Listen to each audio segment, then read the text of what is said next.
And there are so many influential people in each of these parts of the ecosystem. You know, like if it's interviewing people from the Bitcoin ecosystem, you better know your stuff about Bitcoin, you know, because you can't be asking stupid questions to Adam Back when, you know, he invented the proof of work algorithm. So I particularly enjoy interviewing founders and protocol specialists, just because they really know the subject matter, and any of the burning questions that you have, they will be able to answer and set the record straight. So I particularly enjoy doing those kind of interviews.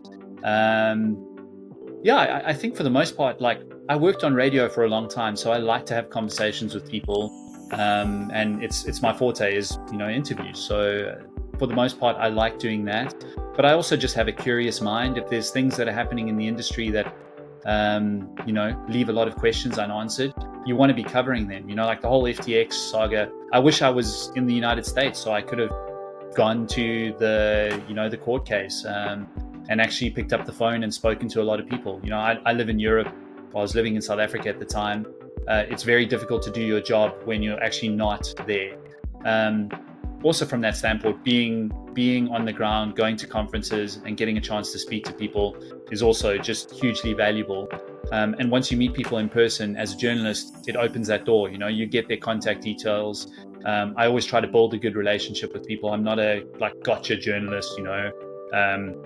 I'm not one of those people. I mean, when you have to ask hard questions, you have to ask hard questions. It is what it is. It's part of the job.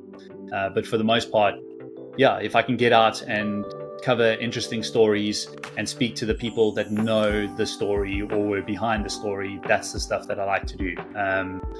And it's so broad, Kim. Like, there's so many different stories that I could talk about that I've covered. But I mean, I really love Bitcoin. I'm really interested in that. There's a lot of interesting stories that you can go into. One of the magazine articles I wrote 2 or 3 years ago was about the Patoshi pattern, which Sergio Lerner from Rootstock Labs basically uncovered. So he went and he did a load of research into the early Bitcoin mining in the first year, and looking at the way in which Satoshi hashed, identifying a pattern in that, and then identifying all the wallets that hold the Coinbase transaction. You could draw some inferences, and that's how we know how much Bitcoin Satoshi holds. And you can have a certain degree of certainty that specific wallets are the wallets of Satoshi, and if those coins move, someone knows that Satoshi is moving those wallets.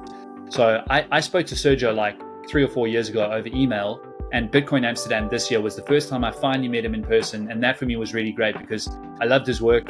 I thought it was fascinating. Wow. And I finally got to speak to him, you know, on video, like talking to him about his research. So that's the kind of stuff I enjoy doing. And